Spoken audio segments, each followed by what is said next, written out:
There we go. Okay, hello, this is Mark Wildman of Wildman Athletica. Ryan, do you hear sound or are you working with Vaughn? Yeah, I'm still. Okay. Okay, we have a bunch of announcements we're going to talk about today as people come in. We have sound? Okay. Sounds like we did okay on that. Um, we have a bunch of things that we've been working on the last couple of months. We had the deck squat program come out. We have been made aware of an issue about that. We'll talk about that. We'll talk about deck squat, snatch program, and my favorite upcoming idea program, which is the double heavy club program, which is the best bad idea I've ever come up with. But it's going to change a lot of stuff about how we lay things out in the future. Um, we just had a Delta 40K kettlebell release. So let's talk about that really quick. The Delta 40K is an adjustable kettlebell that we made in conjunction with Hestus Athletica. If you guys have met Fahad over there, he's a great dude. He's a BJJ practitioner and a doctor. And we've been working together because we all want equipment to be better. Equipment should be better. Everything should be better. And we want faster turnaround. So me and Fahad started talking clubs, I don't know, a year, 2 years ago. And now we've come up with a bunch of products around that because we want things to be better. I know I'm supposed to talk about something here about when those are going to ship. I believe that the Delta 40Ks that everybody pre-ordered are shipping this weekend, or is it next week? Do you know, Ryan? They just got one of the containers in, so things are going to start getting sent out. So they're getting started sent out today. I got a message from Fahad yesterday and a bunch of pictures of all the stuff coming in and all the stuff going out and it moving across the world. So the kettlebells are on their way. The goal is to get them to people as soon as possible. And we had a discount if you bought a Delta 40K kettlebell, 50% off any program that you want. The whole point of the Delta 40K kettlebell was for me, right? I've been crippled a lot for a long time, since 2008. So I've been trying to figure out how to get back up in weight towards the 40K for snatches for, I don't know how long that is. God, it's like 17 years now or something. And there was never a good way to do it. So we sat about trying to design a solution to that problem. Anything above 32 kilograms for snatch is getting really, really crazy, especially if you're looking for big numbers like 200 reps. 32K, 200 reps in 10 minutes would be well into the world class of snatching, well into the world class of speed. So that is not something that we expect people to be able to achieve. But the way that we want people to do snatch program is to do learning cycles with at least 3 weights first. Learning cycle, learning cycle, learning cycle. And then I want people to run volume cycles for a long time. Think about this like a bell curve. In the beginning, you have learning cycle, and at the end, you have learning cycle. In the middle, you have volume cycle for the most part. I want people to run volume cycles because we're talking about hands. When people are doing snatches, one of the first things, the main problem that people have is bad handles on kettlebells and not enough adaptation of the actual skin in your palm. When I first got into kettlebells back in 2005, we all just did snatches and our hands bled like every single day because the handles were bad on kettlebells. They weren't smooth, they weren't consistent in size, and we had just giant weights. So when you're jumping from like a 24K to a 32K, you get a lot of compression in the skin in your hands, and your hands end up ripping, and then you can't train for 14 days. The point of the adjustable kettlebells, specifically the Delta 40K, is to try to get people to repeat volume cycles in a wave pattern, because that's what the program is, so that your skin and the muscles have time to adapt. It doesn't matter if you take 4 years to run a snatch program. You do not need to run a 6-week snatch program. It's going to kill you. The point is to run snatch program for years at a time. Once or twice a week is a really good idea, but I hadn't run it in 2 years, and I came back and was just fine. Because the goal is to make you really, really, really, really, really good at a basic thing. Your swing, your clean and press, your deck squat, your snatch, your mill, your reverse mill, your shield cast, your inside circle, your outside circle. We're seeking to gain mastery, and that means that we are hunting over at least 20,000 reps of each movement. So when you run a snatch cycle, you would run a volume cycle for the most part, and you're going to end up doing, what is that, 200 plus 180 plus 160 plus 140.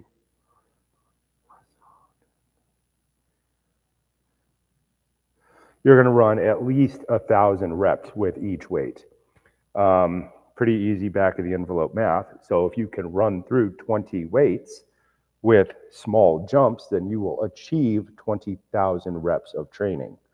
That is what we're looking for. Normally, if you do all the steps, if you do odd and even numbered sets, then you will get 2,000 reps per weight if you have less weight jumps. So we're always trying to solve this problem of trying to get people to attain mastery, whether it's with staff fighting, mills, Mace 360, swing program, clean and press program. We're hunting 20,000 reps because once you get to at least 5,000, you're probably different forever. But when you get to 10,000, you're getting really good. It's getting hard to do things wrong. When you get to 20,000, you're getting more and more and more efficient over time. So we're always designing everything with this math concept in mind of how to get people permanent adaptation to an imposed demand. So the Snatch program is set up that way. The Delta 40K is set up to help people get to at least 20,000 reps. But if we're looking at just jumping from 16 to 32K, 16, 17, 18, 19, 20, 21, 22, 23, 24, 25, 26, 27, 28, 29, 30, 31, 32, 33, 34, 35. If you got from 16 to 35K, then you would get your 20,000 reps. That means we want to have at least 1K jumps, all those spots in the middle.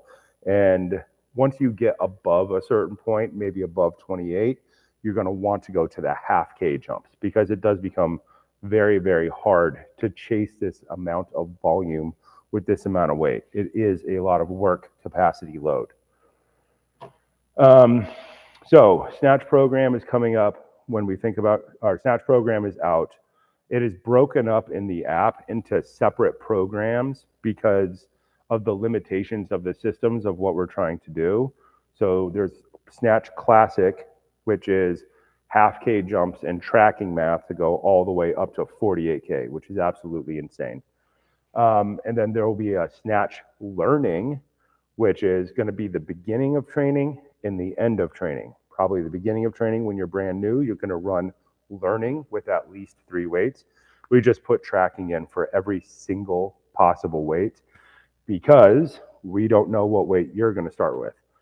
Men, we would like to look at starting Snatch program with about 60% of your clean and press weight, but just go lighter. If you can clean and press 32K, but you have access to 16 all the way through, probably just start at 16K and remove steps so that you're still going through each weight on the way up. But pull out half of the steps, pull out, let's say, all odd number sets and keep the even number sets. But in the beginning, we want that learning cycle, 3 weights. And then once you get above 28K to 32K, you're probably going to go back to learning because you're going to need a lot of training to get really strong with Snatch above 32K. So you can run learning cycle above 32K and run it learning cycle, then classic cycle, learning cycle, classic cycle, back and forth for 32, 33, 34, 35, up to at least 40.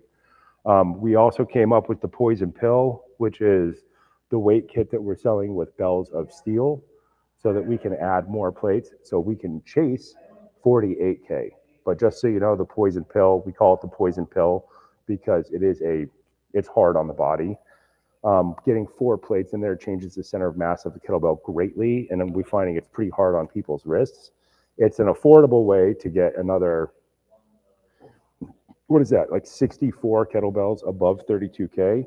But if you're using the poison pill, you need to drop it down to empty bells of steel shell plus poison pill weights, which would make it 12K plus 16K would make it 28K.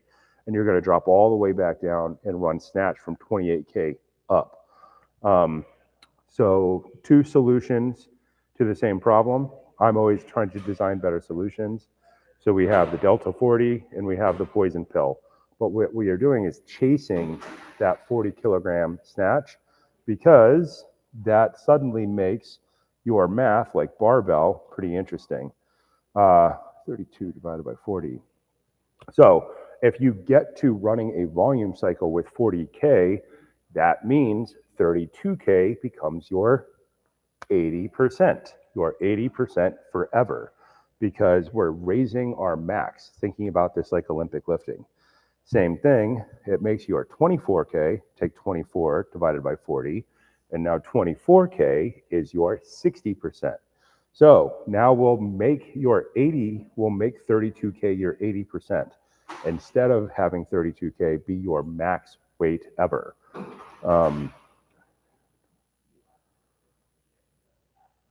Crap, I'm doing that wrong. I'm doing my math wrong real quick, sorry. 24 divided by 32, right? You're basically taking 24K, which is what we are always trying to make more useful. If 32K is your max, 24 divided by 32, your 24K is your 75%. We want 24K to be our 60%. If you guys know much about the training of barbell or the idea of training for barbell, we're always looking to improve our 60% and our 80% weight. And we're trying to do that now with kettlebells. Super nerdy solution to a problem, but I think it works out pretty well. If they buy the Snatch program, they get access to all 3 of those tracks. Okay. If you buy the Snatch program, you get all the Snatch training stuff. All of it. You get there's the classic program, the one we're talking about. That's the normal one. You get the learning cycle. It's all entered so that you can track it in app.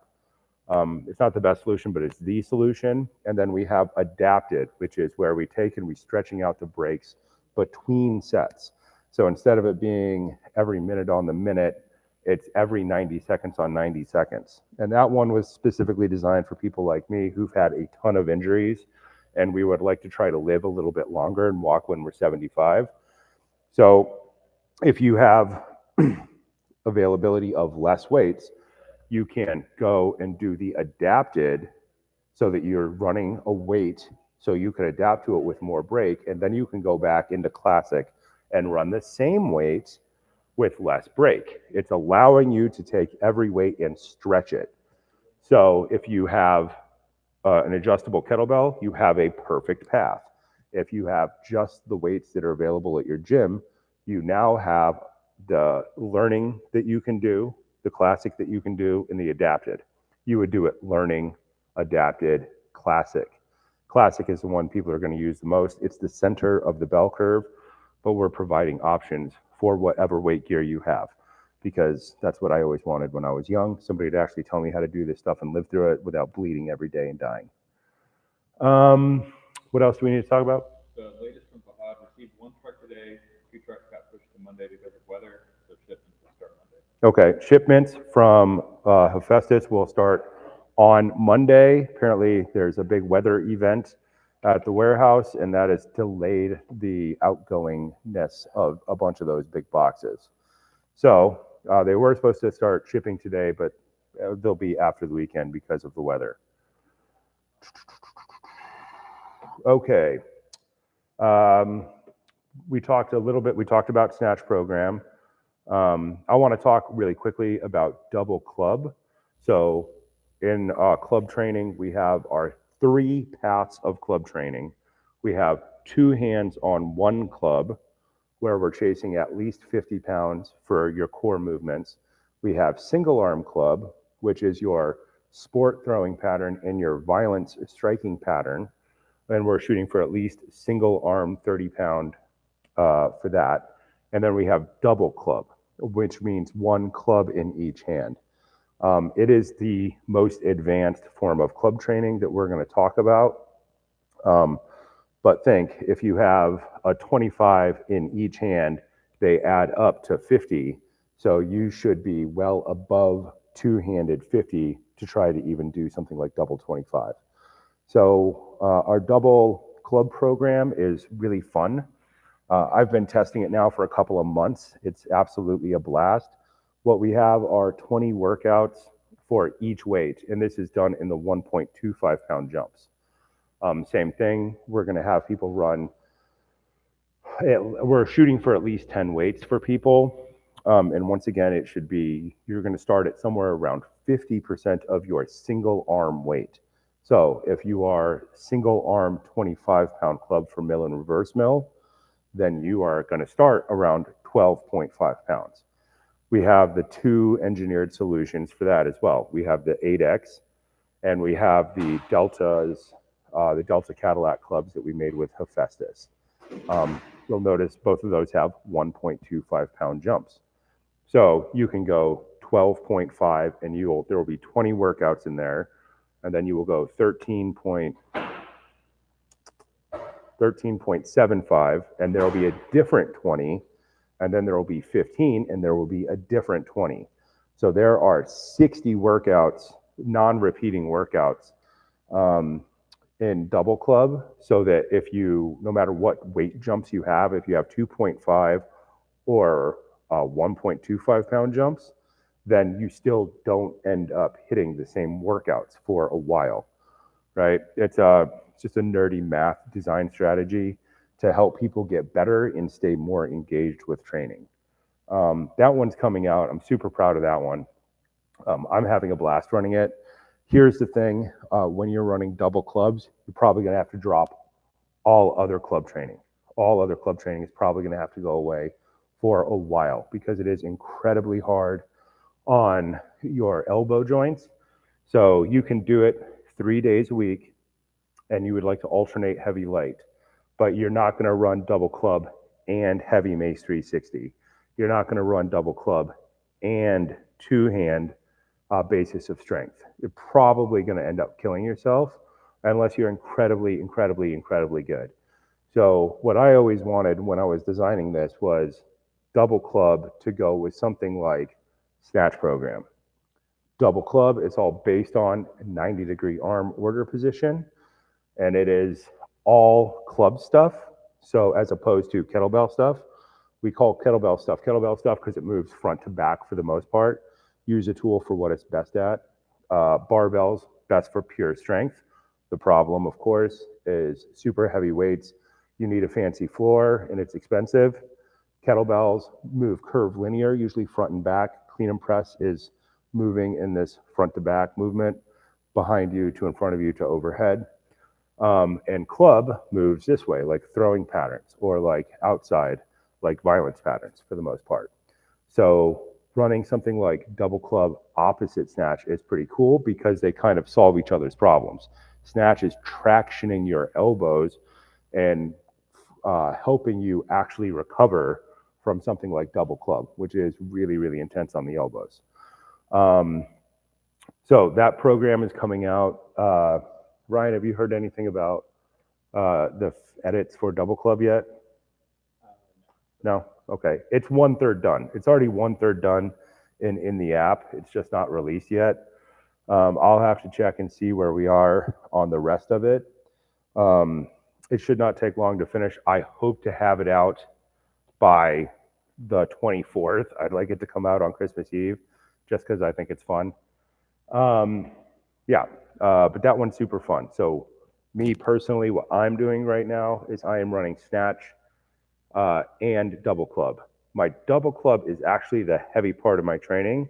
It's super intense. And the Snatch, I'm running opposite that, but I'm started with 20K and I'm running my way up. Today I'll be doing 24K and I'm walking my way towards 33K, where I'm going to put all the steps back into the Snatch program and work above 32K on a lot of weights, doing learning cycle, then adapted, then classic. That was been some good chatting about what's going on. And let's get into some of these questions here. Let's go all the way to the top. Kevin, 7 Jazz. Kevin, 7 Jazz. I got to make sure when I read these things, people aren't putting weird names in here because I always get tricked by that when I read too fast. Can you give a short history of modern clubs? Where did the inside circle, outside circle shield cast come from, and how I teach it? Who were the early advocates of this approach? As far as I know, I'm the one who's made a huge deal out of inside circle, outside circle, and shield cast. Most people are trying to skip straight to the mill and the reverse mill. And I find that most people have a horrible success rate with trying to do it that way. So this is inspired by Pavel's old idea where originally kettlebell training, it was snatches and bent presses. When RKC first came out way back in the early 2000s, snatches and bent presses. The problem was people couldn't do snatches and bent presses. So it became swings and Turkish get up. Swings and Turkish get up. I advocate for swings and clean and press. So there's all these different evolutions of the idea as we find the population changes. If you're a super well-trained athlete, then snatch and bent press is a great strategy. 90% of the world are not super well-trained athletes, or if not more than that. 90% of the population is metabolically unhealthy. So I think that they should spend a lot of time on swings and clean and press. And then instead of having that pure kettlebell strategy, I want them to build towards a kettlebell club strategy because they solve each other's problems, specifically with elbows and rotation. If you have injuries and you have training scars or cumulative injury cycles, alternating between a kettlebell day and a club day tends to just solve problems. The inside circle, outside circle shield cast strategy was one that I came up with when working with clients over the last 20 years. Do inside circle, outside circle shield cast. That is our level 1 of single arm club. And then we had level 2, which is pendulums, pullovers. And then level 3 is alt circle, alt pendulum, alt pullover. And then that builds. I'm most concerned with elbow position. If you do inside circle, outside circle, and shield cast, then your elbow position becomes good for all of your other club lifts. If your elbow position is bad, your rib cage position is bad, your shoulder position is bad, and everything is bad. So I am, as far as I know, the one who really started talking about harping on inside circle, outside circle, and shield cast a ton and making it the fundamental piece of club training. I've never heard anybody else say it that way. I got the idea for club training from Shaolin, Kung Fu, Golden Melon Hammer training, but they don't have inside circle, outside circle, shield cast the way that we do. They go immediately into integrated weight swinging with forms. The 18 weapons of Shaolin are a version of heavy club swinging done with different length levers and then complex stepping patterns. I just find that it's not super necessary for people to do that. Kung Fu is a very specific path. It's like doing, baseball throwing dynamic training. Does your average person need to be doing baseball throwing dynamic training? Probably not. But the thing below that is inside circle, outside circle, and shield cast, and everybody should be doing that. So it's kind of my idea to make it the way that it is and to harp on it so much. And it's based on my experience working with people. If the elbow position sucks, everything sucks.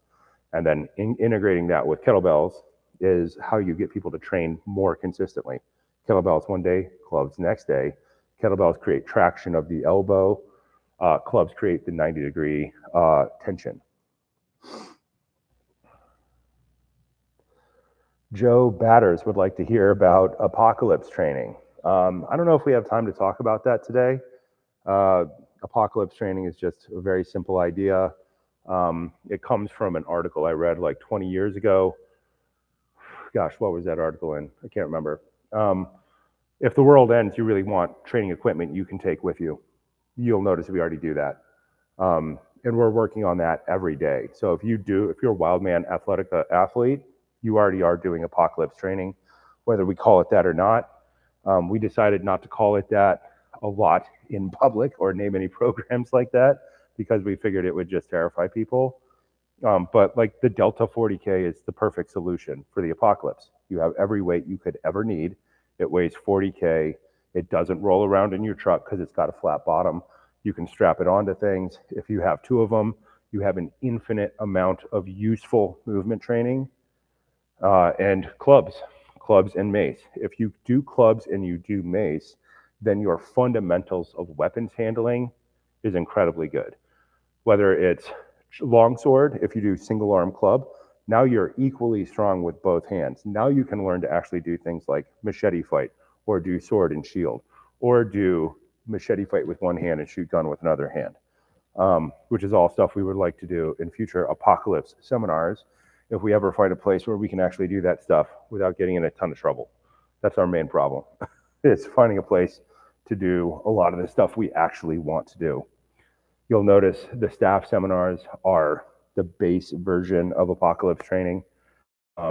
It's very hard for sticks not to exist. And if you all remember watching The Walking Dead and the one character gets a staff and then he can just suddenly staff fight, I was like, how do you really make that work? So we sat down and designed the actual strategy for that. Like, sticks are everywhere in the world, so you should really know how to use them. If you do club and you do mace, you have 90% of it there. Then you need the mental part, which is integrating attacking and defending patterns into stepping patterns. And then you can add on that forever. You can turn that into, when we had the warehouse last year, we had archery. So we would be doing like archery into machete fighting. Once you just take any of these ideas and you're looking at the transitions between them. So we can talk about apocalypse training all day, but it's probably not the most entertaining topic for absolutely everybody, but it is fun. And if you have any clue what you're doing, then you should be able to design it yourself.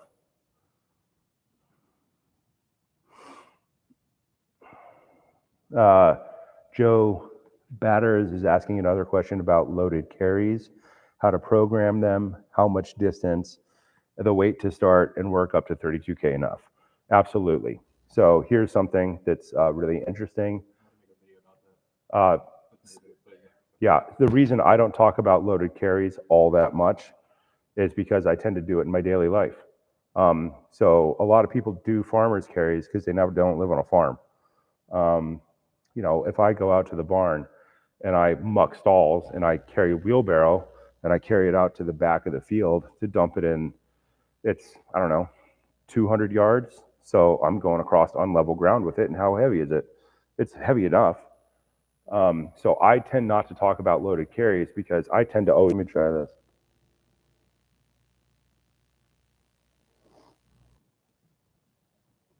Oh wait, you're back. Am I back? You're back. Okay. All right, guys. Sorry about that. The internet absolutely hates me. It's the farmer in my blood. Technology hates me with the burning passion of 1,000 suns, and it lets me know every single day.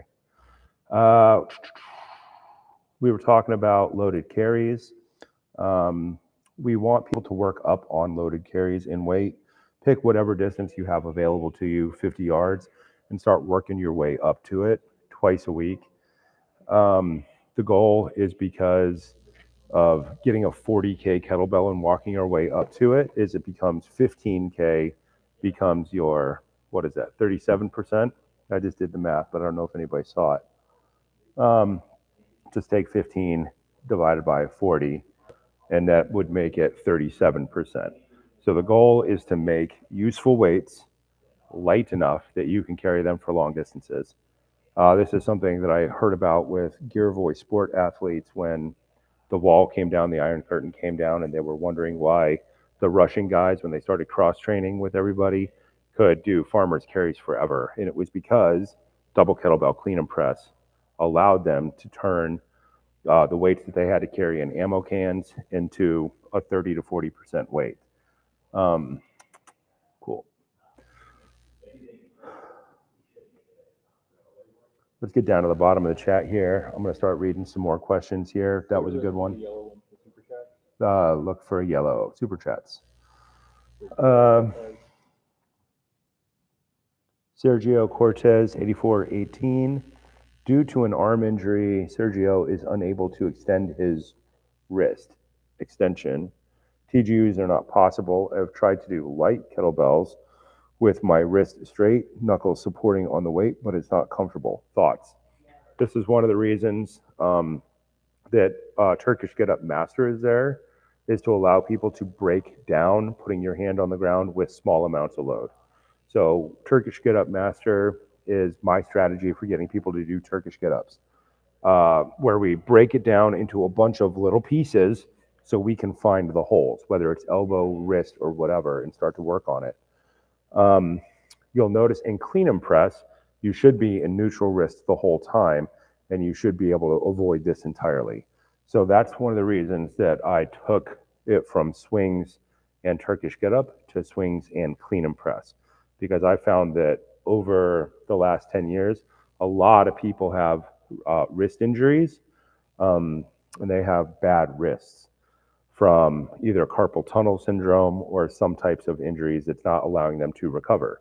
Once again, this is why we do heavy club swinging, is because when you do inside circles and outside circles, you should be doing a lot of this stuff, loaded wrist mobility over time.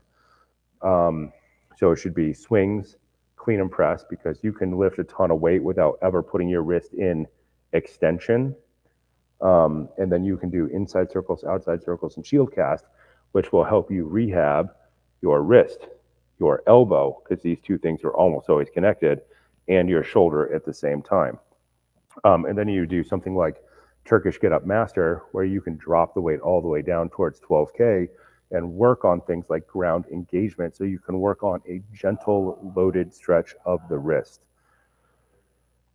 I'm just going to text you questions. Okay.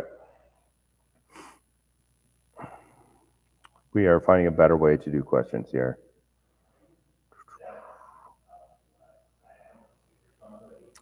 Space Mango 12. God, I love everybody's names. I feel like my names on everything just suck. Question: just started club training, the two-handed program. Is it sensible greasing the groove with basic movements at a super lightweight multiple times daily, or technical skill development before loading? I would say absolutely no. I think that you need to be at a useful weight, and you will notice the programs are designed with 4 learning opportunities per workout anyway. Round 1 is 1 learning opportunity. Round 2 is the second one. Round 3 and round 4. We want you, if you start trying to grease the groove with super light weights, you're not really going to learn anything, because the weight has to be heavy enough to force you into the right spot. People use super light weights for a long time, and they try to grease the groove, and it doesn't work. Greasing the groove was a strategy always meant for super heavy weights. But if you should not be doing heavy weights at all with clubs, because, or super heavy weights for clubs, because it's not a straight line. The odds that you mess it up are super duper high and hurt yourself. So the two-handed club programs are already designed as learning strategies, where you are getting multiple learning opportunities for each thing. So let's say level 1,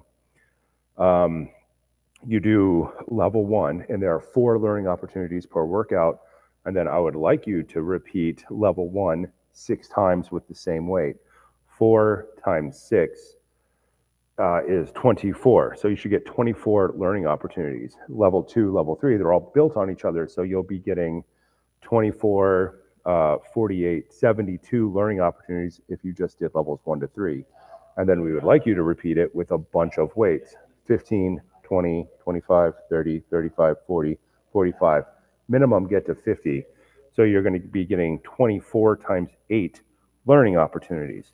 And that's not counting reps. That's 24 times 8 learning opportunities. 20 times 8 is 160 plus 32. What is that? 100 and, what did I do that right? 192 learning opportunities. I'm doing something wrong there in my head. Opportunities to learn, not including reps, right? But we would like you to get through at least 10 weights. So I would not recommend greasing the groove for club swinging. It works great with kettlebells. It works great with circus arts, pure strength skills. It does not work well with clubs, because you need more learning opportunities, which is more reps. So if you had 4 learning opportunities for, let's say, balance squat, and you got 10 reps per learning opportunity, you'd get 40 reps, right? And that number should be going up drastically over time. That's how you track progress in heavy clubs. So greasing the groove does not work great until you've probably done at least 8 weights already. Then you can do grease the groove with heavy weights, say above 50 pounds.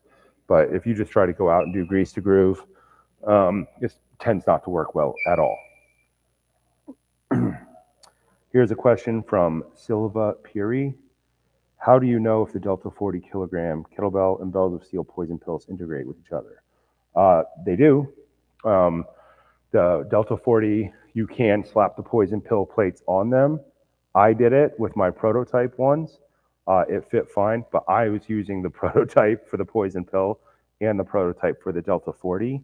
I'm still waiting on my production Delta 40s, just like everybody else, because the 2 that I had that I did that box opening with went to people already.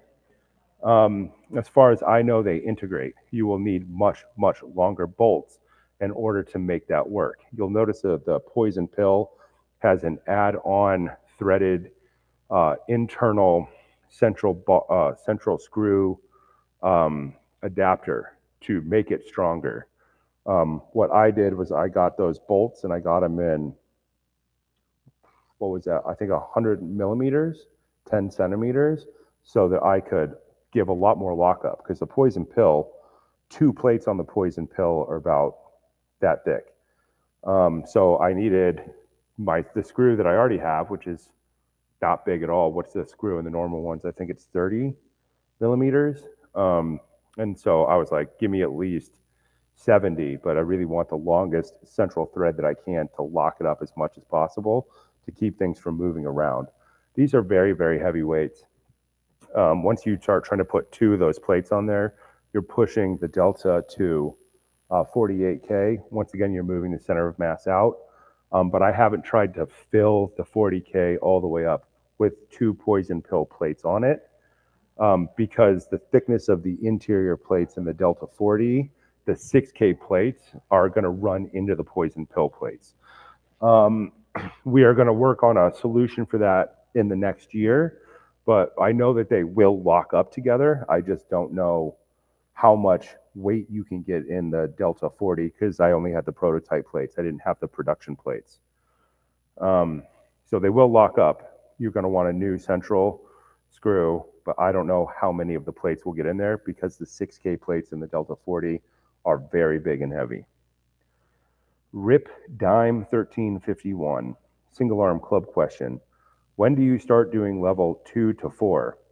As a man with contraindicators in my shoulders, I started with the Mark Wildman handle and full spacers and spindle.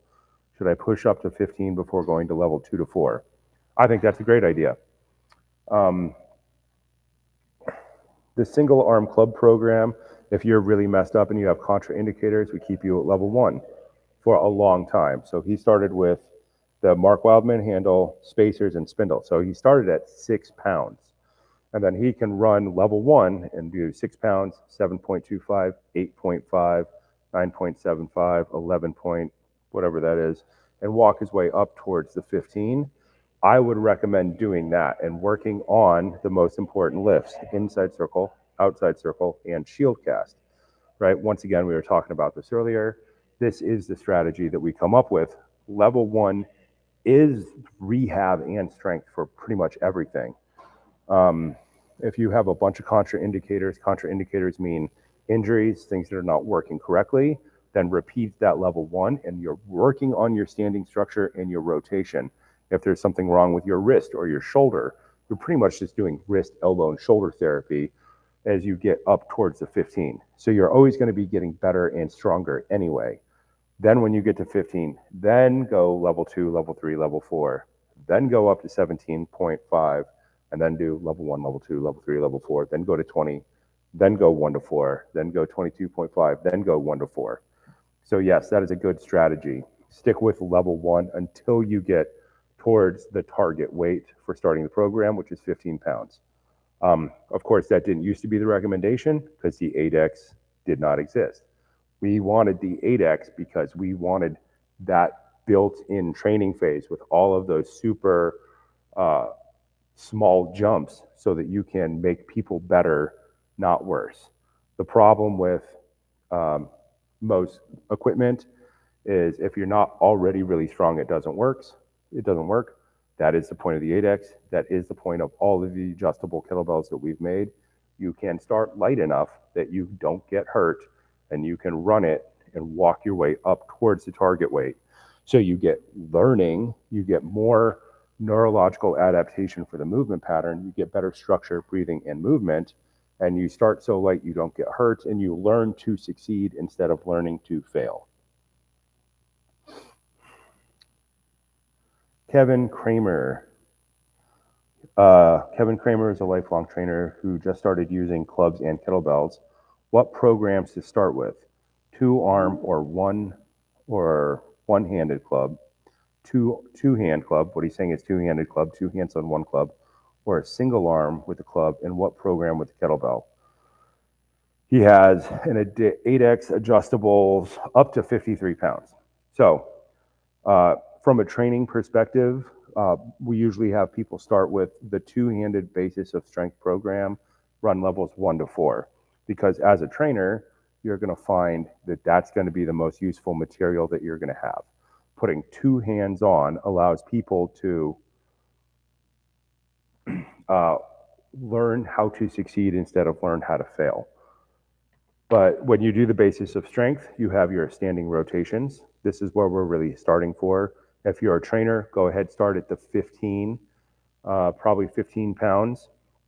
And then you're gonna go levels 1 to 4. But if you're a trainer, you're not gonna do 6 weights. You're probably gonna do 3 or 4 times through each one of those levels with that weight. And then you're gonna go 17.5, 20, 22.5, 25. And you're going to run your way up. So you're probably going to do level 1 3 times with the 15, level 2 3 times with the 15, level 3 3 times with the 15, level 4 3 times with the 15, level 1 17.25 3 times. And you're going to run your way up that way because you need exposure to the material, but you also need practice. So if you start with a lightweight, you can make errors without it killing you or hurting you. You can work on your coaching cues, and then you can walk your way up towards heavy weights. If you have up to 53 pounds, then you're going to be able to work your way all the way up. But you can map that out pretty simply over the course of the next probably 3 years and walk your way up. But try not to do any giant weight jumps. 2.5 pounds is what I recommend because we have it. We used to just have 5-pound weight jumps. It went very poorly above 25 pounds. People would go 15, 20, 25, and then they would never make it to the 35. If you put in all the steps, then you're going to figure out how to pull your positioning better, your structure, where your bones line up, your breathing, and your movement. So yeah, if you're a trainer, that's the path. Probably starting at 15, running levels 1 to 4. Do it. Repeat each workout 3 times with each weight. Let's talk about what you should do with kettlebells. With kettlebells, you're going to run swing program. Clearly, everybody runs swing program. Once again, as a trainer, this is by far your most useful thing because it's a 10-minute program, and the first day is still a 10-minute program, but they learn. And then as you walk your way up through the swing program, you're going to go from lightweight, low reps to lightweight, high reps, and then you're going to start over. So running a swing program from a training perspective is absolutely perfect because it's 10 minutes twice a week. If you see a client twice a week, you have them do swings, you can guarantee them getting progress and getting everything that they paid for the next 6 months to 2 years easily. And then you're going to run clean and press. So swings and clean and press. Those are your best, highest rate of return for the least amount of time. If you're a trainer, you'd be doing swings and clean and press one day, 2-hand club the next day, because the kettlebells are constantly varying and the clubs are going back and forth between level 1, level 2, level 3, level 4. You can jump around. So you're repeating themes and people are getting exactly what they pay for. but always getting better at the same time in a very, very, very predictable way. Software, Simeon. He purchased the IKB V2 program. That must be Intro to Kettlebell, ITK, mistype, V2 program, and I was looking at the Indian clubs. Are there any instruction videos for the Indian clubs on proper technique? No. There's a reason for that. Because Indian clubs, everything else that we do is hard and dangerous. Indian clubs are 1 pound. I want people to learn by trying. So this is something that I've seen a lot with in the modern world. People are completely unwilling to try and fail. The Indian Club program is designed for people to try something for 1 minute left, 1 minute right, and then try something else. I'm trying to get people to learn the way that they learned when they were kids. The whole point of Indian Club is double mill and double reverse mill. It's the same point as everything else. But the technique is different because the elbow position can be almost whatever it wants. The goal is to get people to stand up and to start with something super doable, 4 minutes. There's 5 paths, Monday to Friday, A to E, and then the next week it's the same thing, but it gets longer. So you'll notice if you do all 19 weeks, then you will see the most important information at least 10 times. It's a simple learning strategy where people are supposed to learn the way they did when they were kids by observing and trying. You're only going to be doing it wrong if you hit yourself in the face. If you hit yourself in the face, just don't hit yourself in the face again and keep going. So the Indian Club program does not have a lot of detailed instructions because I don't want it to have a bunch of detailed instructions. I want people to learn to try.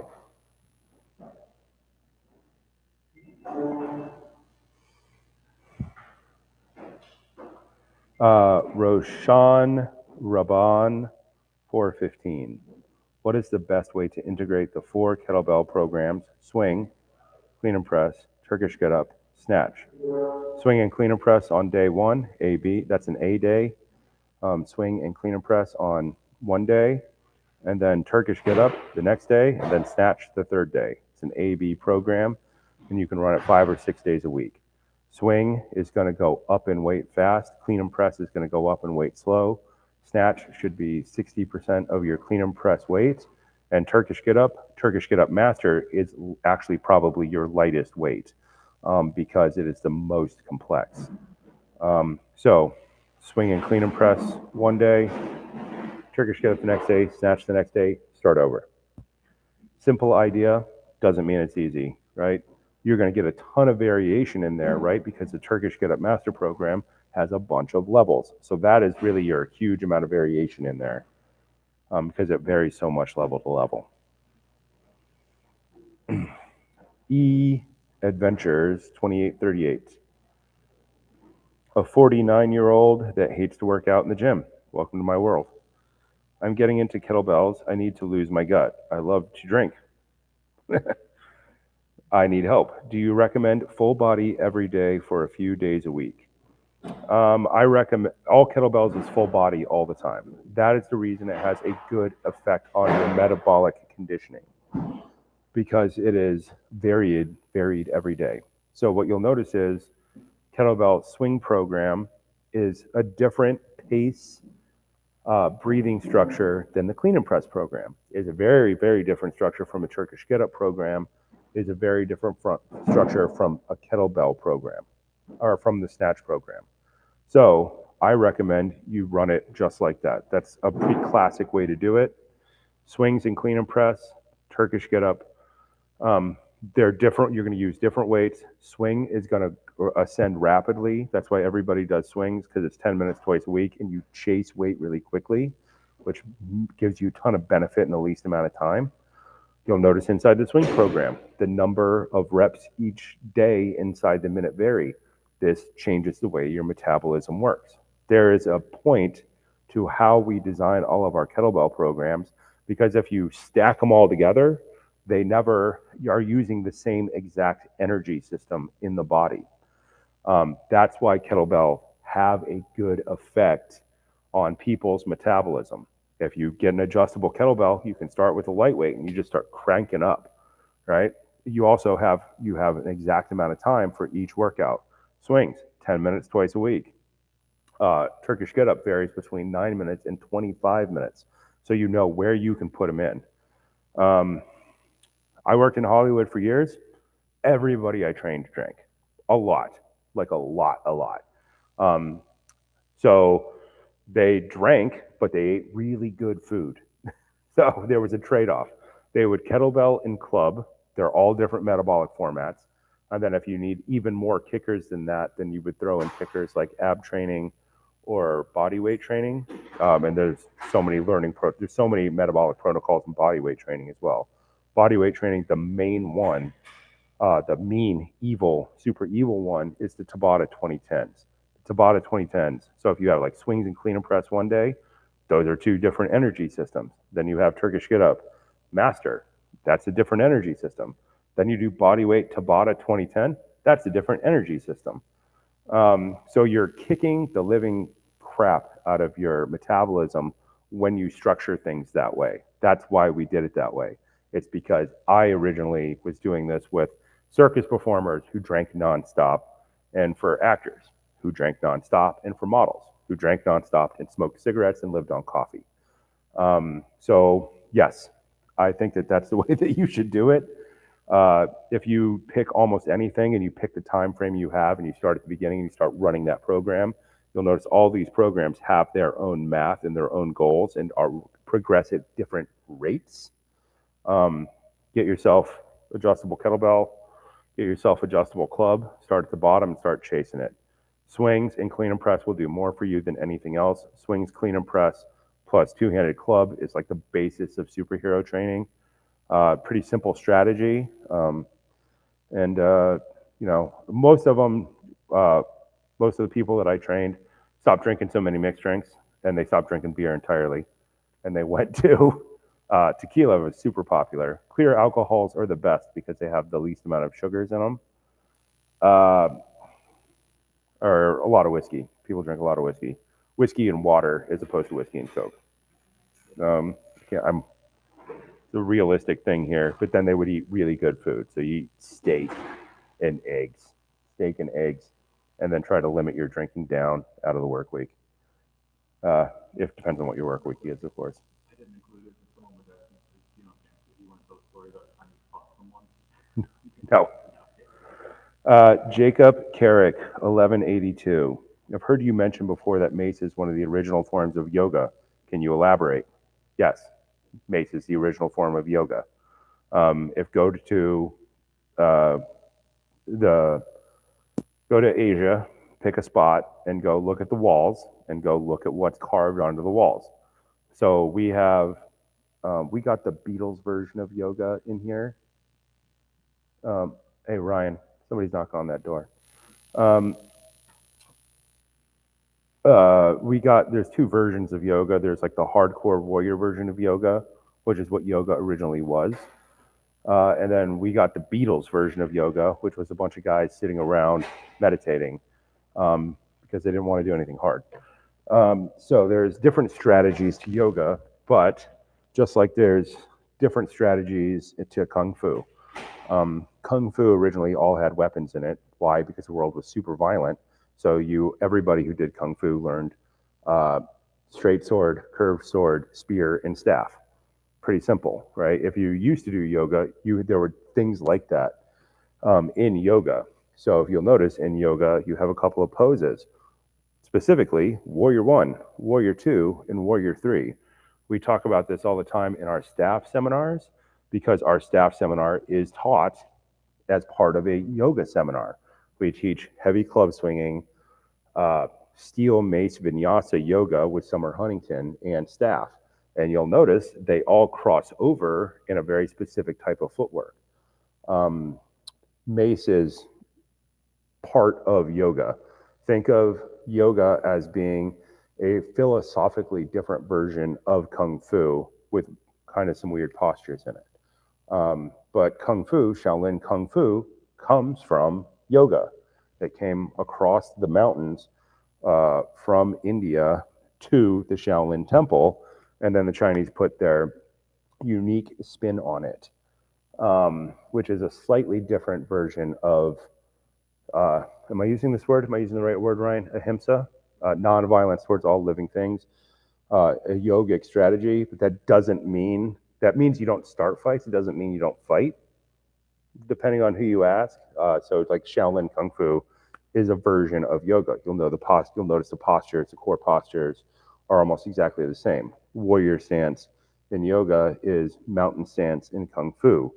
And you'll notice every time you go to temples on that part of the world, there's usually giant stone guardians on either side. And you'll notice they oftentimes have clubs in their hand. Almost always one of them has a club in his hand, or a mace, or a gata, which are all versions of the same thing. Mace is the thing that you can see everywhere for all of human history. I talk about this all the time. Go to the British Museum, walk in, look at the Rosetta Stone, turn left, walk down that hallway, which is ancient Egypt leading into the Akkadian Empire, and just look at the wall. You'll see staff, mace, club, staff, mace, club, staff, mace, club, carved into the wall over and over and over again. And you'll see this. I've never gone anywhere in the world where I haven't seen some representation of this in the museum. You see this everywhere. You even see versions of this in North America, but it's a lot less prevalent because we have a lot less big, in-depth stone carving and relief here. But yoga is mace. Mace is yoga. And it's just which version we got. So if you want to look up and study like the type of yoga that we first got coming through the Beatles, there were two versions, and one of the versions that stayed in India all had mace in it. The one that we got didn't have mace in it. But you should put mace back into your yoga for sure. You should be doing Mace 360. So the Mace 360 program that I wrote was actually a complement to yoga, where we made the adjustable mace with bells of steel. And I don't think Bells of Steel ever released the big one that goes up to 32K, but same thing. On Mace 360, guys should be chasing 32K, which is 70 pounds easily. And then they should be doing yoga. But you can do your Mace program 10 to 20 minutes a day, chase it with your yoga. There, you have a great strategy. You have an ancient strategy in that one. It just takes a long time. So people tend not to do it because people don't want to do the hour and a half of yoga part. Most people don't have time to do that strategy anymore. A lot of the old strategies were based before radio and television and how busy our lives are now. People were filling a lot of time. So there were a lot of longer strategies back then.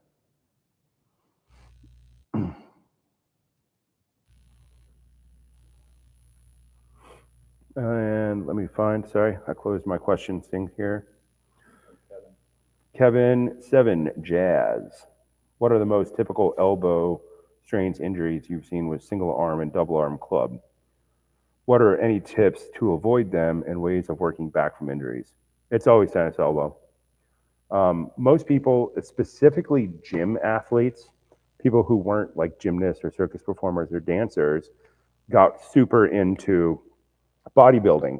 And, when I was young, it was, you do the 7 and 7s, where you do the 7 lower part, the 7 upper part, and then you do the 7 full. Most guys who are really strong in the gym have not been stretching their elbows or have hang training in their training. So their arm tends to be, you'll see it, it'll be like micro bent like this all the time because they've strained those tendons and ligaments so much. And then they healed back stronger, but the arm doesn't straighten all the way out. So people tend to be much stronger than their joints if they go to the gym. So I almost always see tennis elbow from ex-bodybuilders who are trying to go into heavy club swinging, and they do not listen to the cue of lock out the elbows. They micro bend it because they want to stress their bicep more because they love that bodybuilding bicep stress, which is great, but it tends to mess people up. And they tend not to be moving their elbow correctly, which means their wrist doesn't move correctly, which means their shoulder isn't moving correctly. And then they try and jump right up and weight right away. So there's a reason I tell people, even if they're a professional athlete, you start at the correct weight and you go through with a 15, a 17.5, a 20. You go through the bottom pieces of training, even if you're really strong, because there's something that's probably moving that you're specialized for. Bodybuilders are very specialized for the bicep curl, but they're not great at extension and rotation with the lower swinging pattern. So that's almost always tennis elbow. If you are a gym guy, doesn't matter if you do clubs or not, you should still be doing a 2-minute hang at the end of every session to help stretch out those elbows. That's the thing that we always talk about the most. People try to skip the extension in the swing. They try to go to single arm too soon and they try to do too much. And you can see when they get tired, they'll micro bend to their elbow. And once you see that, they have to stop. If they don't stop, they will trash their elbows very soon after.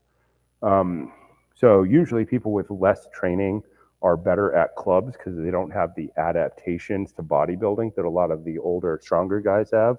Guys who've been going to the gym 2 hours a day for years. If you have been doing that, hang training. I did it circus aerial for years, so I used to spend hours hanging off of things with locked elbows, because if you microbend your elbows, you just fall to your death because you simply can't sustain the load. You have to learn to hang off of straight lines, off of a locked out arm. So that's the thing. It's always tennis elbow.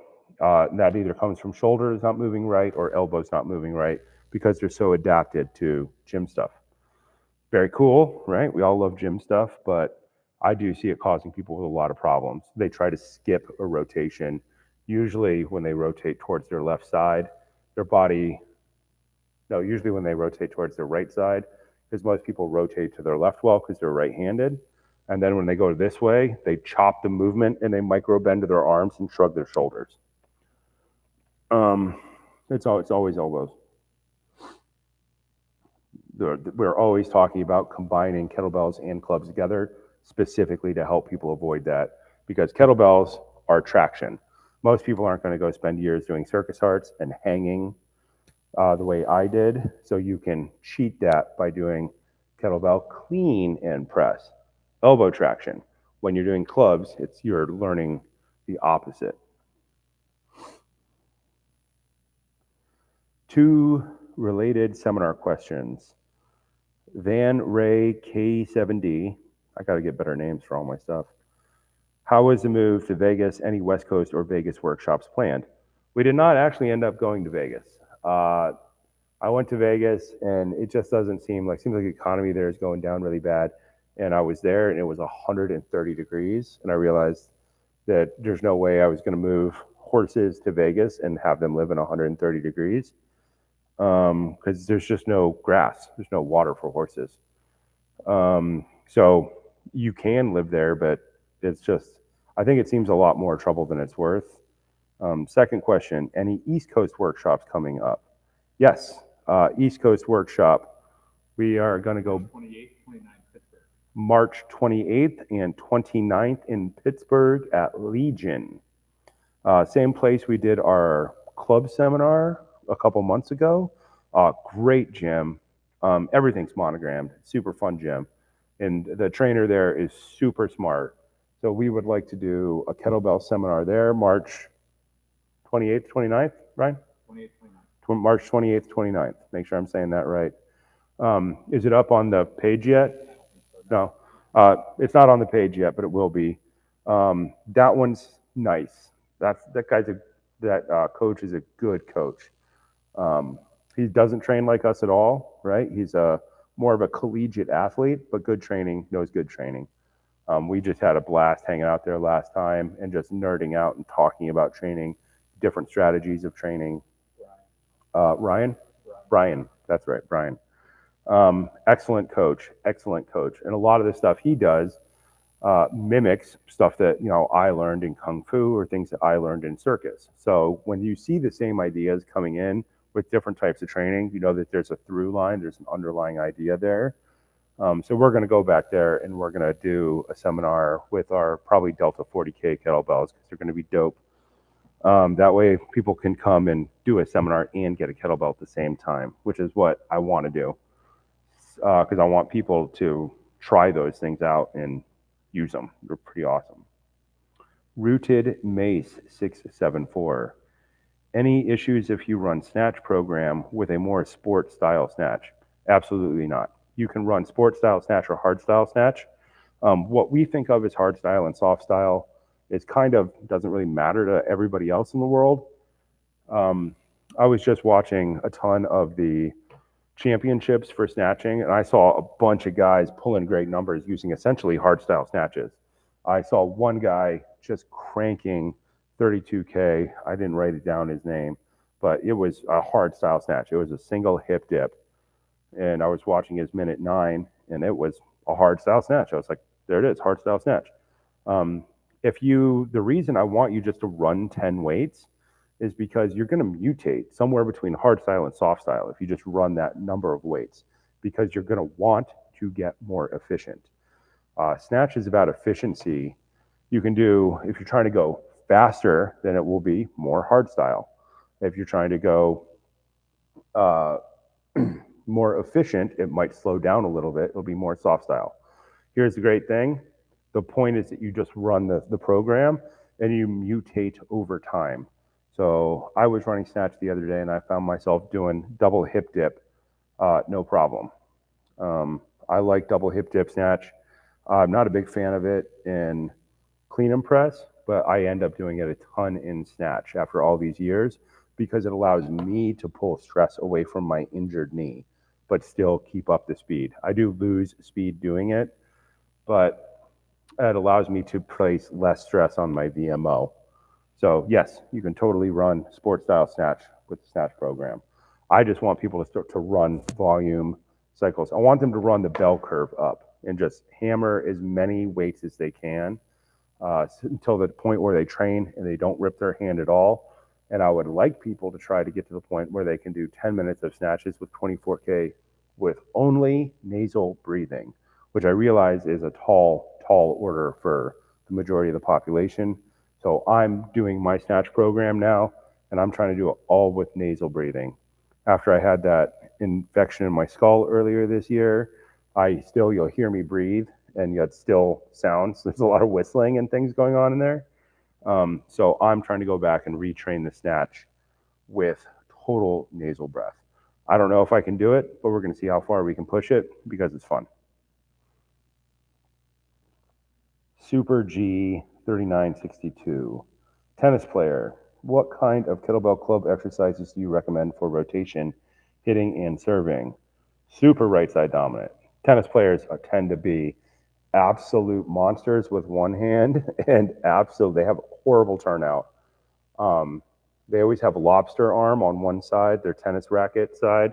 The elbow tends not to straighten out at all. So number one, put hanging after every tennis session, because you get that lobster arm cranking away on that one arm, and the other hand tends not to do anything. So one side just looks like a lobster. It's huge.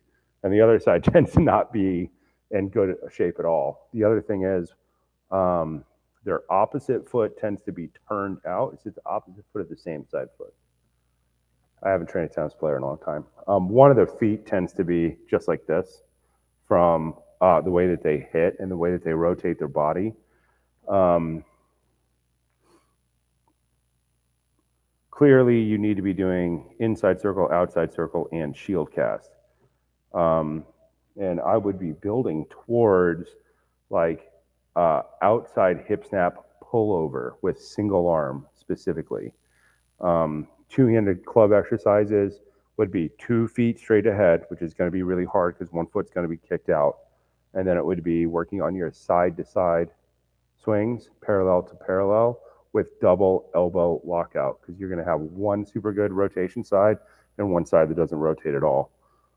So you need to have some two-handed training in there because you need to work on reestablishing your non-dominant rotation side just for health and well-being with feet straight ahead, because that's going to work on your, what's the name of that joint in the top of the ankle? I'm sure you've got a bunch of weird ankle stuff and probably foot stuff in one foot from the way that if you hit really hard, you're dropping that same side hip, that same side knee's probably going down, and that same side ankle's probably internally rolling. That's just from me watching tennis. I see that a lot. Run something like basis of strength, but just levels 1 to 3, just levels 1 to 3. Don't do any of the advanced stuff. And start with a lightweight build up, and then you'd be running level 1 of single arm club, which is inside circle, outside circle, and shield cast. Go lighter than you think, because you have some kind of weird adaptation in your power arm. So you might start at single arm 10 pounds and just run more cycles, because we don't want to interfere with the sport itself. The goal is to make it better, not worse. So if you start at 15, there's no clue of what could be going on inside your elbow. The more you play, the more specifically adapted it is, and you need to have hanging training in at the end of every session for forever, just forever.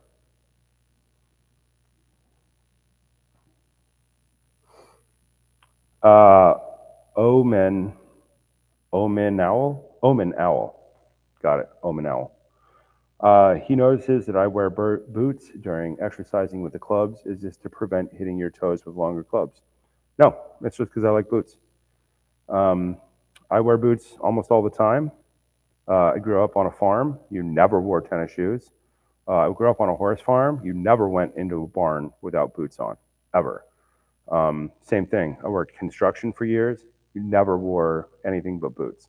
Didn't matter if you were roofing, you always wore boots. Dropping something on tennis shoes tends to be really bad. Having a 1,500-pound horse jump on your foot with tennis shoes on tends to mean you never walk well again. You tend to break all the bones at the top of your foot. So I tend to wear work boots because that's the way my life has been. I ride a motorcycle. You wear boots. If you see somebody wearing tennis shoes on a motorcycle, just don't be friends with that person. They have a very low ability to predict the worst possible injury. I wear boots almost all the time. I do have a pair of gym shoes, right? I just don't wear them that much. If I'm training outside, I tend to put on boots. If you run off trail in tennis shoes, they just fill up with little bits of grass. It's terrible. It's absolutely awful. So, but if you run in a pair of 8 to 10 inch combat boots, and you tuck your pants in and you run off trail, problem solved. You don't end up with a bunch of weird thorns in the top of your foot. Simple answer, I just like boots. I find them much more useful for my life. If you live in the city your whole life, then you probably don't care. If you live on a farm or you're a construction guy, you probably care.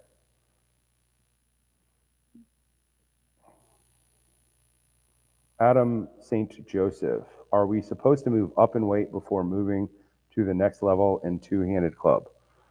There's a simple way to do two-handed club and a complicated way to do two-handed club. The simple way is you pick a weight and you run all the levels, or as many levels as you want to, and then you go up in weight and you run it again.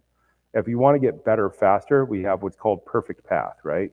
It's level 1, level 1, level 2, level 1, level 2, level 3, level 1, level 2, level 3, level 4, level 1, level 2, level 3, level 4, level 5. Once you get to 6 of level 1, then you would jump up and weight for level 1 and it would become heavy.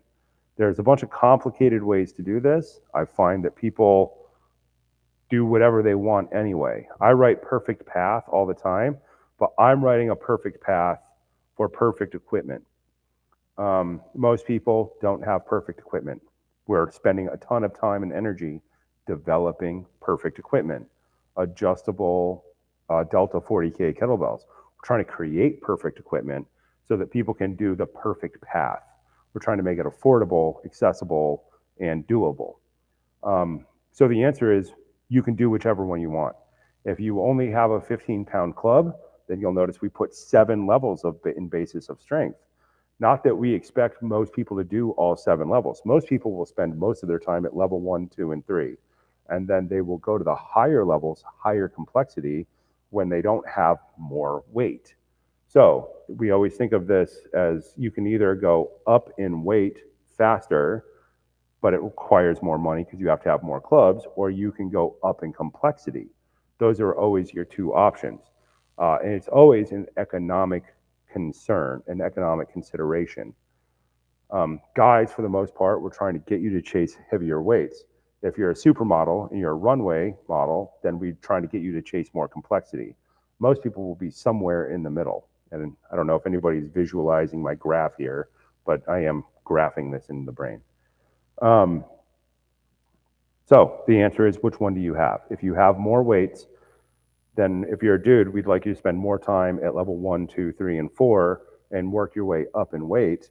And level 1, level 2, level 3, go back to level 1, make it heavy, have level 2 and 3 light. And your goal is to work your way up.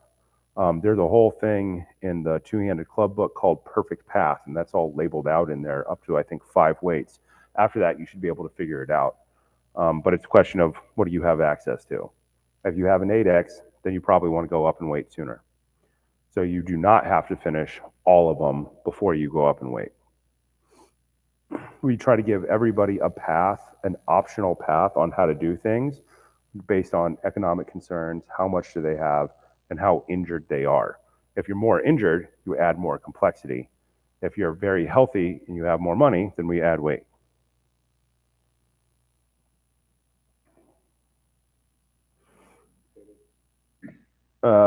Patrick Catrick.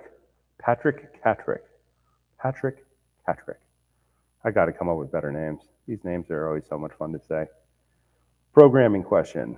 What drives you to choose one program format over the other when it comes to complex movements such as Turkish get-up mastery versus two-handed club gun get-up accumulation over time? What drives you to choose one program format over the other? What people live through. I find extremely complex movements. You have your choice of training strategies. I've found over the years 30-30 works great for a lot of these more complex movements, which you're breaking down into pieces. It's a long enough period of time that they can get in a bunch of reps. If you're doing squats, balanced squats for the club, you can get in 18 to 22 in 30 seconds. If I were to make that a 90-second time frame, people would gas out and be trying to get in 60 reps. But I find that tends to make people pretty upset, and they tend not to repeat training after that. So it's a benefit versus doability. So I tend to use 30-30 for a lot of programming because it's an amount of time that people can endure for, and the goal is to get people to go up in weight faster. Time frames like 90-30 tend to be much more difficult for people to do until they've had a lot more training.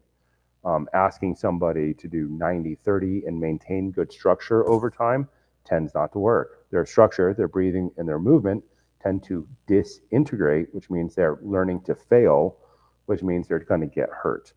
30-30 timing protocol allows people to keep good technique and not get hurt. This is all based on 20 years of me being a trainer. I've seen a lot of other strategies out there. I've seen my strategies. I know my strategies work.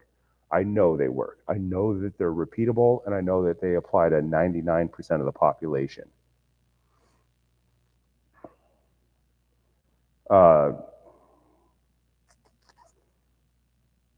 Going back to that question, we had Turkish get-up mastery versus two-handed gun get-up. Two-handed gun get-up, you'll notice it's very complex, and it's got the external rotation of the hip with the shin roll in it.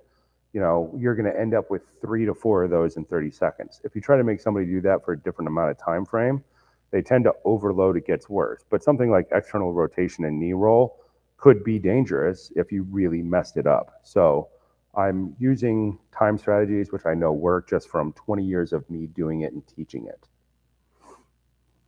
Who watches 985? Currently can't stand all the way up without using a cane or some other assistance. What should my training focus be? Because I don't yet have the strength to hip hinge or squat in any significant degree. It should be Indian Club. I want you to go on Amazon, Who Watches 985, and get yourself a portable dip bar. It comes in 4 pieces. It's a dip bar, but it's the handholds are about at hip height. They're cheap. They're like $40 or $50. but you can step into it and hold on to it to brace yourself with one hand and work on Indian club program, 4 minutes of standing, 5 days, and next minute it would go to 6. But you can go 1 minute with this hand, brace with the other hand, stop, pass the club over, brace with the other hand, so you can work on standing. You're going to hold yourself up by bracing with one hand standing, and then work the Indian club with the other hand. Clubbing it solves a lot of problems, but it swings this way, which tries to unbalance you left to right, and it forces you to rotate. When you rotate, your hip, which is probably stuck in some version of flexion, tries to rotate, and you're trying to make your hip longer. So, Indian club strategy, there's a reason my Indian club is designed the way it is. It's because it was designed for somebody who couldn't stand up. It was designed for somebody who couldn't stand up. And the solution was to get them something that they could put in front of the chair that was light enough for them to move. They could drag it from one side, put it in front of the chair, put their hands on it, get out of the chair without ever leaving the chair. In case you biff it, you can just sit right back down.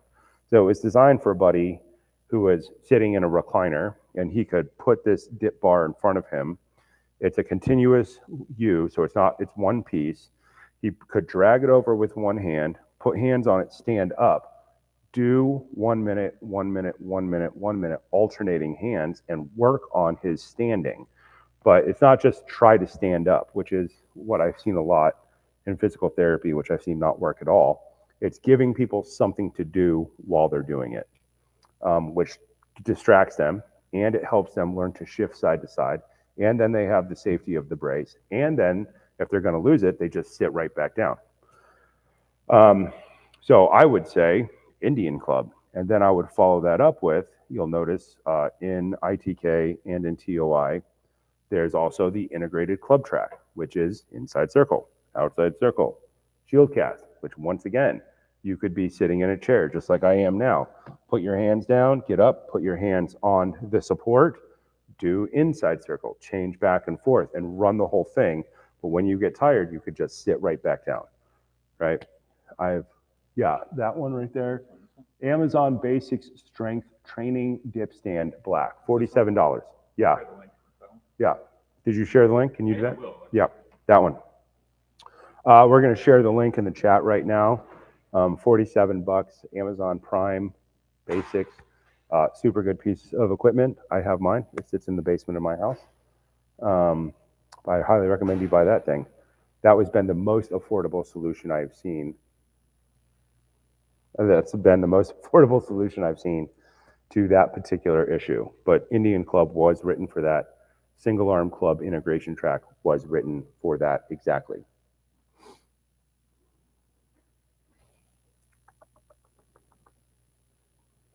So good luck who watches 985. Let us know how you do. That is a challenging thing, but I think that you can get back to standing. That's why TOI and ITK are there. That's why club integration track is there. That's why Indian Club is there. And if you look in ITK, there is a box squat side quest, which was also written for this exact issue. Box squat side quest was written for this exact issue as well.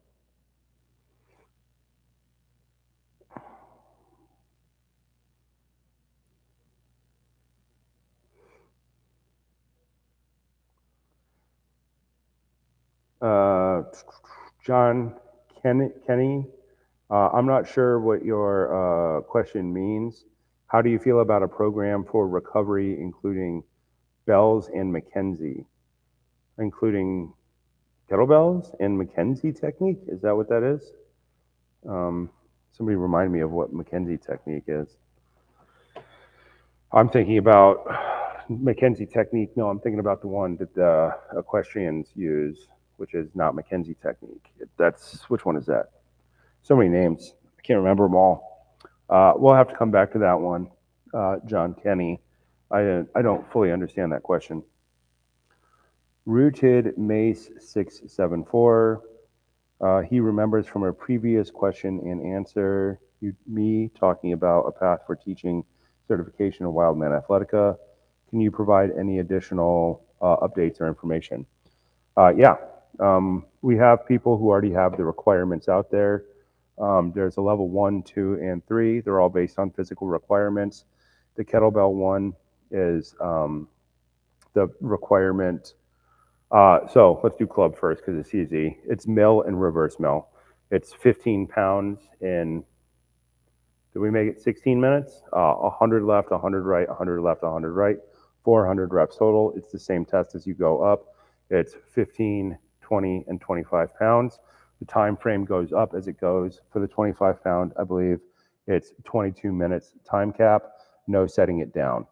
So what we have are physical standards, because if you get to that point, I know you did the program. I've had a bunch of people show up and want to be Wildman trainers and having done none of the programs, which I think is absolutely an insane way to approach a situation. For the clean and press, the test was reverse ladders 5, 4, 3, 2, 1, 5 times without setting it down. It's 150 reps. You'll notice it's just the program. If you did the program and you got up to, say, 30K, then the test becomes easy. That's the whole thing. So in order to run the test for club, the whole point of all of club is to make you better at throwing patterns. And that's mill and reverse mill. So other people have had other tests like mill, hammer swing, swipe. I don't think hammer swing or swipe help at all. So I want pure throwing pattern. I want mill, I want reverse mill. I think those are the most important things. All training builds towards mill and reverse mill. And if you want to make the time of doing the 15 pound, 400 reps, 100 mill, 100 mill, 100 reverse mill, 100 reverse mill in 16 minutes, pretty simple. If you ran the club program, level 1, level 2, level 3, level 4, and you did it with 15, 17.25, 20, 22.5, and 25, then the test becomes easy, right? It should be something you can do blindfolded upside down while smoking a cigarette and standing on a circus ball, right? It should become second nature. So we are going to announce some instructor things next time. If you want to come to the kettlebell seminar, we'll just make that one a kettlebell certification, right? We don't change the way we teach at all. I teach everybody as if they are an instructor, absolutely everybody. Everybody gets out of my seminars knowing how to teach. It's all question and answer. It's Socratic method of learning the entire time. If you want to show up and test, then you can show up and test. We will make that more formalized, but the whole point is I'm not asking people to do anything crazy. I'm asking them to prove that they did the program. I keep having people show up, having never done any of the programs and wanting to test. And I'm like, it's clearly not going to go well. I've had a couple of people try, and it has failed absolutely miserably because they just didn't run the programs. So, Ryan, did we ever publish the instructor requirements? That's a Ralph question. We'll ask Ralph if you ever published them on the website. I will try to put them up. They're not crazy. It just, the whole point is, I know you know if you can do these things. If you can't do these things, I know you didn't do the program. If you don't understand how the test is related to the program, I also know you didn't do any of the programs. The whole point of being an instructor is that you should be able to come up with an answer to anybody's problem in less than 3 seconds. This is how I always thought about it. I worked with actors. I worked in Hollywood for years, and you would have to change an entire program on the fly with 3 seconds. A director would walk in and change your entire next 6 months in one sentence at 6:52 in the morning. And you would have to have, you had 1, 2, 3, got a new plan? Don't worry about it. That's what I want people to do. The reason all of these programs that I design are designed the way they are designed is because they're time controlled, they're economically controlled, they're portable, and they are predictable. You can graph people's progress and you can graph future progress very, very clearly. So you know exactly when you're going to deliver the athlete that you are hired to train to their peak performance. So we want people to do the training, and we keep finding people showing up to things having done none of it. I had a guy show up to a 5-day class and had done none of the training, which was amazing. He did okay. After the 5 days, he decided that he should go do the actual training, and he did. And he showed up to another seminar and was vastly, vastly, and vastly improved. You know who you are, Charles. Um, but we got, the goal is to get people to do the training and understand it. That's the whole point of the certification process. Do the training, understand it, so you understand what, why, and how to do it. Because I don't care if you're a professional trainer or not, I train everybody as if they are going to be training Navy SEALs or the President of the United States or an A-list actor. You should have an answer for everything, and you should understand it very clearly and be able to clearly articulate it.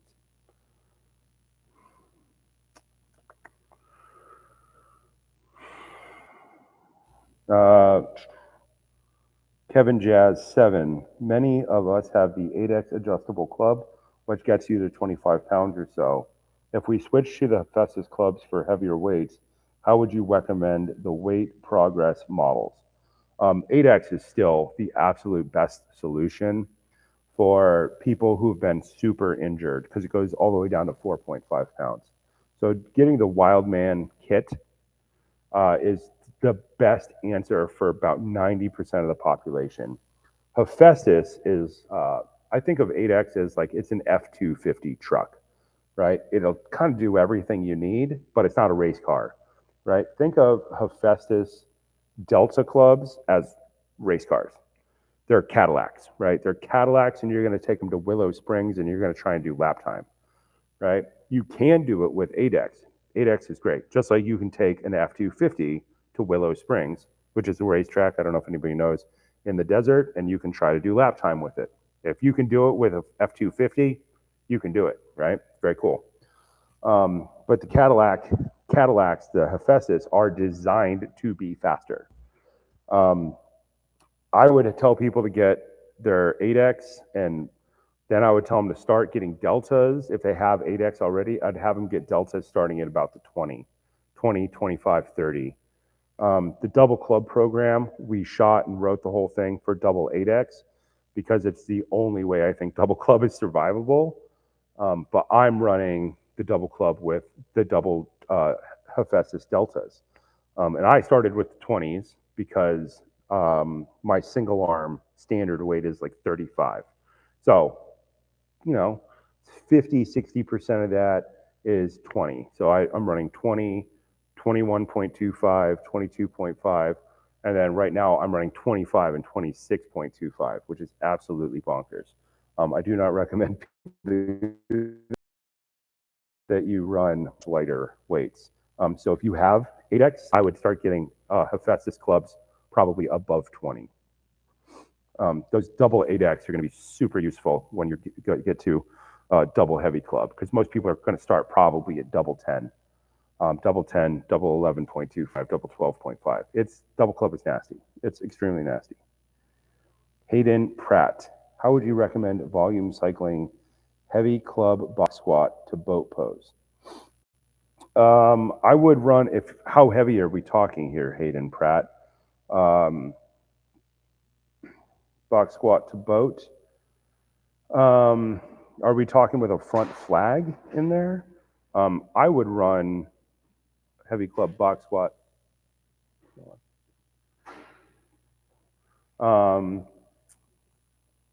Are you going to do an order hold? And how low is the box? There's a bunch of variables there. Lowness of the box, straightness of legs, heaviness of the clubs, and grip. I would turn that into a 5 sets of 5, because that's a very specific contraction. Heavy club box squat, I would turn it into a 5 sets of 5 and chase weight, with long breaks in the middle probably. Not too long. It can never be that heavy. Steve, E2Z, doing intro to kettlebells right now. ironically, I love Intro to Kettlebells. I think it's one of my funnest designs because once again, think of it like Snatch. You do it at the beginning of training and you do it at the end of training. So if you're brand new, you're going to do Intro to Kettlebell. If you're super advanced and you're going up to super heavy weights, like above 32K, you got to be doing Intro to Kettlebell again. Intro to Kettlebell now works really well above 32K because now we have the Delta 40K. Designed it for that. Doing Intro to Kettlebell right now and like to progress to clubs. Is it okay to start with 5-pound clubs after spending time on kettlebells? But once again, not enough information there to clarify. I would say yes, 5-pound clubs are not heavy, but that is for heavy club swinging, not for Indian clubs. 5-pound Indian clubs are insanely heavy, and that's probably not a great idea. 5-pound heavy clubs are fine. Heavy clubs, inside circle, outside circle, shield cast. Indian club, much higher complexity, which means much lower weight. Brandon Huffau, programming question. Where would you recommend adding clubs and bodyweight programs when you do ABC programming already? A, swing, clean and press, Turkish get up. B, snatch. C. I would throw it in on snatch day for fun. Bodyweight programs, I would put club training, single arm club training on B day, Turkish get up, and I would do bodyweight training on snatch day. Yeah, swing, that's one energy system. Clean and press is a different energy system. Turkish get up and then single arm club are on 2 different energy systems. Snatch and bodyweight would be 2 separate energy systems as well, most likely, if you're doing the 2010. So yeah, that's how I would do that. That would kill you. I would be a lot, and you're going to have to eat a lot and go to bed a lot. You're going to have to sleep like crazy if you're trying to do that. The odds that you're doing anything else, training-wise, are extremely low. You can get away with doing swing, clean and press, Turkish get up, and snatch, and still do BJJ. If you were trying to add single arm club in there and body weight, you'd be done with everything else. All right, guys, we're going to do one more here, and then we're going to cut it. HST 1001. Using the 80-20 rule, can I stay on TOI forever? Age 66, in decent shape for 66, but I think it would take a long time to max out the kettlebell clubs. I would move you from TOI into ITK because ITK is just going to have more movement patterns in it. TOI has a deadlift, a press, and a squat in it. ITK has 25 basic movements in it. We are always looking for movement complexity because it tends to make us move better. Our structure, our breathing, and our movement get better. So TOI is there as a bridge to get people to ITK. But you could run ITK nearly forever because there's 5 levels in it. So you could run a different one every day. If you're doing club integration track, then it really works really well. And you can start as low as you want. You can get the bells of steel Mark II, which is the 6 to 12K adjustable bell. You can start it at 4K because there's a plastic bottom for it. And you can go all the way up to 24K. Now we have, half K plates and we have quarter K plates. So you can continue to run that nearly forever now. But the goal of TOI is to get people to ITK, and you can run ITK nearly forever. And I have some ideas on how to make it go even further, even longer. It just requires me to figure out how to solve another problem. But I think ITK is probably the best overall long-term strategy for people who are higher in age and higher on miles. Miles being how many dumb things you've done in your life.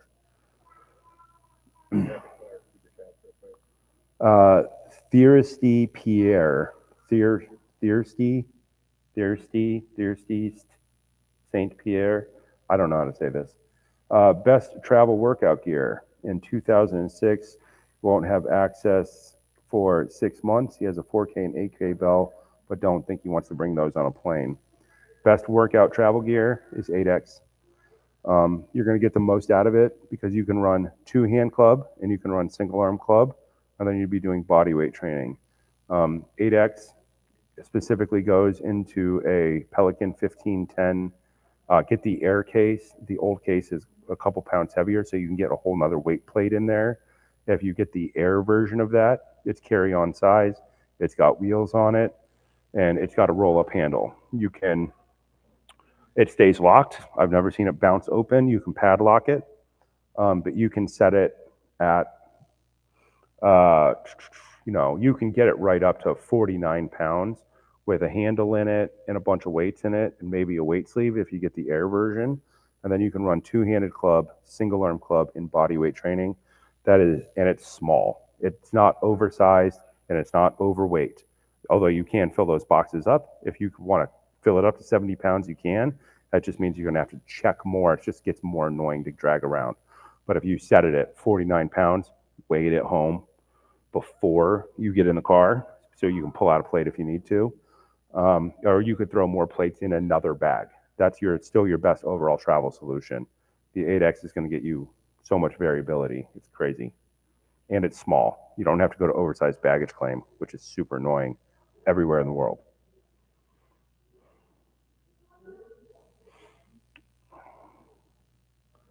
Here's a comment from This Good Life 2025. The new deck squat program is superb. Well, thank you, sir. I started your programs 1 to 5, 1/5/2025, so that's the date, January 5th. And after a few months, no more back pain. And as of today, lost 20 pounds. Awesome. No changes to diet. He's done slam ball, clubs, kettlebells, and deck squats. Ridiculous results. I don't think enough people appreciate slam ball. Slam ball's awesome. Slam ball was one of those programs that we wrote around the idea of correcting people's super low squat dynamics. And it's really designed to be run from 30 to 100 pounds. But it is a nasty, think of it, natural lifting program concept. If you combine it, it doesn't cross over with kettlebells because it's more like stone lifting. So you can run slam ball, kettlebells, and deck squats together. Now, if you run slam ball, though, it is a nasty, nasty core program because you're doing a lot of rock bottom pickups and a lot of rock bottom loading, which is there's no way out for the core. Side effect is your hips people call it juicy because you're loading and unloading your hips at the bottom, which tends to help people make back pain go away. I would like to go back and revisit slam ball. We shot it on the Goonies beach. I don't think anybody ever noticed that. If you ever watch the Goonies, I'm a Goonies generation, you'll notice that's the beach from Goonies. And we went there just to shoot slam ball. Super fun program. Slam balls plus clubs. Now you've got natural lifting technique, clubs, weight swinging, kettlebells, deck squats. Deck squats is your don't die program. If you do deck squats, survivability on every stupid extreme sport goes way up, way up. Thank you very much, This Good Life, for doing the training and for being the guy who did slam ball. Because I don't think very many people have done slam ball at all, but slam ball is a badass program. I actually pulled out the slam ball last week and did just a level 1. I haven't done it in a while because slam balls are just hard to carry around. And my stupid F-350 truck has been in the shop for 16 months. So I haven't been dragging my slam balls around with me. They're just sitting in the basement being unloved and unused. But we did get them out last week and did a workout with just a 60-pound slam ball. And it was just as awesome as I remember. Slam balls do not get enough credit. And I would like to work on a line of slam balls coming up in the future because I want to write a slam ball program that goes up into the 150-pound range just for fun because that one's a super fun program. Slam balls are like sandbags that never leak sand all over everything. The problem with sandbags is always they leak sand. So people don't like them in gyms because they're constantly shedding, putting out clouds of sand. And people don't, if you have them at home, if you leave them outside, they absorb a ton of water. So you kind of need a specialized place, almost like a barbell, to do sandbag. Slam ball, on the other hand, I'm pretty sure they're impervious. I've never seen one get hurt.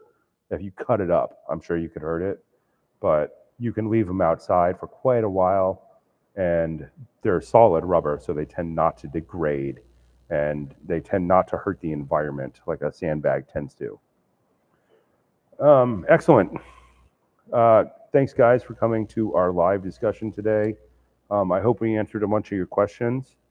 We'd like to see people come to seminars in the future People tend to do really well if they've done a bunch of programming and they come to seminars. People have fun at the seminars. We have Costa Rica coming up. I have to leave on the 26th. So I'm traveling right now. I have to go home. I'm installing a whole new floor in the house, which was not a great thing to do on the 22nd, a couple of days before Christmas, but I'm going to do it anyway. And then on the 26th, we leave for Costa Rica. That will be a 6-day seminar. Those are super fun. That's going to be, down in Costa Rica on the beach, staff fighting, Mace, yoga, and heavy club. We have Kettlebell seminar coming up March 28th, 29th at Legion in Pittsburgh. I really like that guy. That guy's it's a great gym. It's super fun. So we're going to try and combine that with Delta 40K kettlebells.